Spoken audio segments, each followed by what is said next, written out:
Alô pessoal, mais um vídeo aqui no canal Vene Casagrande com informações do Flamengo e tem clube da Série A que continua de olho em Everton Cebolinha já pensando em 2026. E quando a gente fala assim, parece até que falta muito. Não, é daqui a alguns meses. Estamos no meio de setembro já, daqui a pouco é dezembro e aí tem a janela de transferência novamente, os clubes vão se movimentar e esse time da Série A quer tirar o Everton Cebolinha do Flamengo. Eu vou querer saber de vocês, torcedores, se vocês querem continuar com Everton Cebolinha para 2026 ou acham melhor negociá-lo e assim o Flamengo buscar um outro jogador para repor o elenco, porque atualmente o Everton Cebolinha serve para compor o elenco. Ele está longe de ser um dos jogadores mais utilizados pelo técnico Felipe Luiz. Vamos falar também sobre Pulgar, por falar nisso. Quando que o jogador volta? A gente vai trazer essa atualização aí envolvendo o Pulgar. E o Estudiantes tem dois desfalques extremamente importantes para pegar o Flamengo nessa quinta-feira. A gente vai dizer quais são esses jogadores. E o momento do Estudiantes, ó, é péssimo, tá? Eu vou trazer aqui alguns números para vocês verem. O Flamengo é muito favorito. Isso tudo e muito mais no vídeo de agora. Mas antes, gostaria de pedir para você se inscrever no canal, soltar o dedo no like, ativar a notificação e também compartilhar esse vídeo com todos os amigos e não deixe de hypar o vídeo também, isso é importante.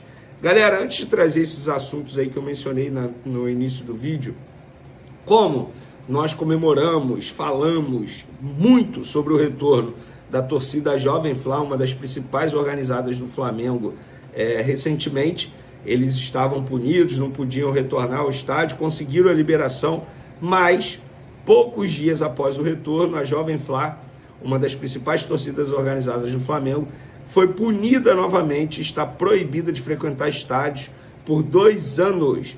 Notícia do meu parceiro Renan Moura, lá da Rádio Globo. A decisão foi tomada após novos episódios de violência e má conduta na cidade do Rio de Janeiro. Alguns motivos relatados: integrantes da Jovem Flá pularam catracas de trem, danificaram estação e andaram na linha férrea, atrasando o percurso. A PM também relatou pichações. Relatos da PM de membros da organizada surfando ônibus na Cidade de Deus, perdão, galera, e também em Niterói. Brigas também ocorreram na Avenida Brasil. Um dos membros da torcida organizada urinou em um blindado da PM e disse nas redes sociais: hoje eu quero arrumar problema. Tem também aqui um comerciante teve mercadoria roubada no setor norte, 2 caixas de cerveja e 2 de refrigerante. E para finalizar, o BEP também apontou a agressão sofrida por torcedores do Vasco em um bar em Copacabana. Repito, informações aí do parceiro Renan Moura, lá da Rádio Globo. Falando agora sobre o Estudiantes, time argentino que enfrenta o Flamengo nessa quinta-feira, jogo de ida pelas quartas de final da Libertadores, jogo no Maracanã. Inclusive, esse jogo está ingresso esgotado. A diretoria acredita em mais de 69 mil pessoas presentes, contando camarote, enfim, cortesia, isso tudo, ingresso para parceiros. Então, a diretoria acredita em mais de 69 mil pessoas presentes lá no Maracanã. E o momento dos Estudiantes não é nada bom, muito pelo contrário. Nos últimos 5 jogos, 3 derrotas, 1 empate e apenas 1 vitória. O time argentino tomou 7 gols e fez apenas 4. E também, tem 2 baixas na equipe argentina para pegar o Flamengo e 2 baixas importantes. O Estudiantes divulgou um boletim médico de jogadores que vão desfalcar a equipe contra o Flamengo. Leandro Gonzalez Pires, ou apenas Gonzalo Pires, que é zagueiro, sofreu uma lesão de grau 3 no tendão da coxa direita, e Edwin Cetré sofreu uma lesão muscular de grau 1 no bíceps distal esquerdo. Nenhum dos jogadores estará disponível para a viagem ao Brasil. Para quem não sabe, o Gonzalo Pires é um zagueiro titular central absoluto. Ele chegou há alguns meses do River Plate. E o Edwin Cetré é um ponta. Ele não é titular, mas é considerado um 12º jogador da equipe do Estudiantes. Eventualmente é titular, e quando não é titular ele entra, ele é acionado durante o jogo e seria um jogador extremamente importante para o contra-ataque, que é a provável postura do Estudiantes no Maracanã. Eu acredito que o Estudiantes está vindo ao Rio de Janeiro para voltar à Argentina vivo, pensando na classificação, porque o Flamengo é muito favorito, gente, é muito favorito. Estamos falando de um Flamengo que não sofre gol. No Campeonato Brasileiro são apenas 10 gols sofridos em 22 jogos.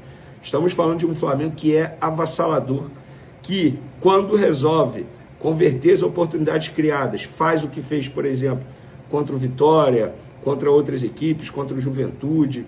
Enfim, é um time muito bem treinado, um time extremamente maduro. Tanto é que lá no Twitter, quando eu trouxe essas informações sobre Estudiantes, muito torcedor perguntando: e aí, você fica animado ou fica triste vendo isso? Porque muita gente tem medo da tal flamengada. E eu respondi: atualmente, com o Felipe Luiz, o torcedor do Flamengo tem que ficar animado por conta do momento do adversário. Por que eu falo isso? O Flamengo hoje atingiu um nível de maturidade técnica e tática que eu não vi no Flamengo, sei lá, desde 2019, gente. Para mim, hoje, o Flamengo vive o melhor momento desde 2019. Ou eu estou mentindo? Estou falando em todos os sentidos, tá? Dentro de campo, fora de campo. Mas dentro de campo, primeiro, é o melhor elenco, sem sombra de dúvidas, e contando 2019. Porque esse elenco é melhor do que o elenco de 2019. É um elenco extremamente equilibrado. Antes da janela de transferência, eu falava que o elenco do Palmeiras era mais equilibrado. E são dois times que investiram pesado. Hoje o elenco do Flamengo é melhor e é mais equilibrado, pelo menos na minha concepção, tá?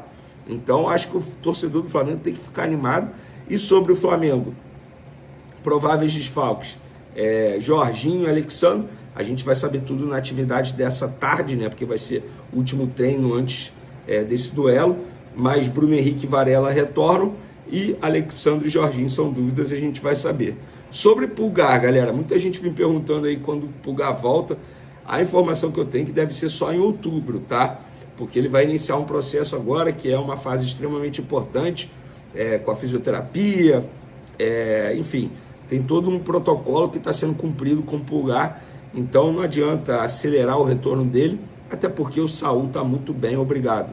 Então dá uma certa tranquilidade para todos os envolvidos nesse retorno do Pulgar trabalharem de uma maneira bem pragmática, com calma, com paciência, para o jogador voltar 100% e conseguir performar nessa reta final da temporada. Para finalizarmos o nosso vídeo, Grêmio mantém interesse em Everton Cebolinha do Flamengo para 2026.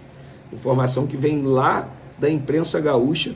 Marcelo Marques, próximo presidente do Tricolor, gosta muito do atacante. Cebolinha também vê com bons olhos um retorno ao Grêmio. No entanto, a questão financeira segue sendo o principal entrave para o clube gaúcho conseguir tirar o atleta do Flamengo.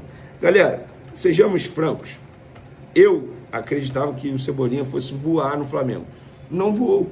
Acontece, não foi por falta de tentativa e vontade do jogador, foram vários fatores. O contrato dele é até dezembro de 2026. Eu acho o seguinte, chegou o momento de negociá-lo. E quando eu falo isso, é pensando já no início de 2026. Por quê? Ele vai ter apenas um ano de contrato. A partir do meio de 2026 ele pode assinar o pré-contrato e sair de graça do Flamengo.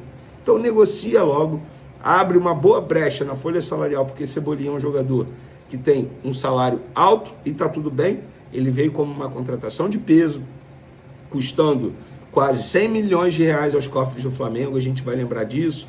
Depois de uma boa passagem pelo Grêmio, chegou ao Benfica, não conseguiu render tanto, foi um dos destaques da seleção brasileira em Copa América, mas não rendeu no Flamengo e está tudo bem, sofreu com problemas físicos. Então chegou o momento de negociá-lo. Eu acho até que já deveria ter negociá-lo nessa janela de transferência que passou, mas agora, tudo bem, ele agrega da maneira que pode agregar nessa reta final de 2025 e em 2026 o Flamengo já pensa aí numa saída dele para negociá-lo. Pelo menos é a minha visão, o que eu faria se eu fosse dirigente e até mesmo se eu fosse treinador do Flamengo, pensando aí em 2026. Mas é aquilo também, a gente não sabe nem como é que vai ser com o Felipe Luiz ainda, é uma incógnita, gente. Embora eu esteja torcendo para ele renovar, mas o contrato dele é até dezembro também. Ele pode não renovar, a gente está falando de futebol. No futebol tudo pode acontecer. Mas, pelo menos eu dei minha opinião aí sobre o Everton Cebolinha e eu quero saber de vocês. Vocês acham que o Flamengo tem que negociá-lo ou não? Tem que ficar com ele e até uma renovação de contrato, porque o contrato dele está chegando ao fim. Quero saber a opinião de vocês, podem comentar à vontade. Tamo junto, galera. Fui!